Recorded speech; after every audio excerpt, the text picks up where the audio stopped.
ప్రభువైన దేవుడు ఆయన్ని ప్రేమించే వాళ్ళని ఆయన కోరుకుంటూ ఉన్నాడు.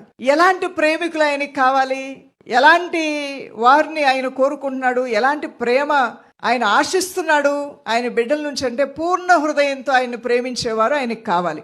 ఆ లెక్కలో నువ్వు ఉన్నావా? ఉండాలనుకుంటున్నావా? ఉండటానికి ఇష్టపడుతున్నావా?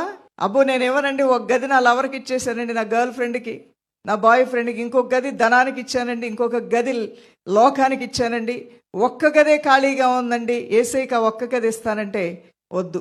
నీ హృదయంలో ఉన్నటువంటి ప్రతి గదిని యేసయ్యకి ఇవ్వటమే పూర్ణ హృదయం. పూర్ణ హృదయంతో దేవుణ్ణి ప్రేమించేవారు ఆయనకి కావాలి. అలాంటి ప్రేమించే వారిని ప్రభువైన దేవుడు వెతుకుతూ ఉన్నాడు.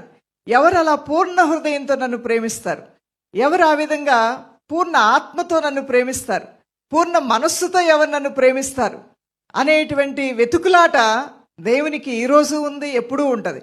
ఉదయకాలమే ఎవరు యథార్థవంతులను ఎతికే దేవుడు ఎవరు తన్ను ప్రేమిస్తున్నాడో ఎతకడా? ఆయన కన్ను లోకంలో ఉన్న ప్రతి కార్యాన్ని, మన హృదయాన్ని స్పష్టంగా ఎరిగే ఉన్నది కదా.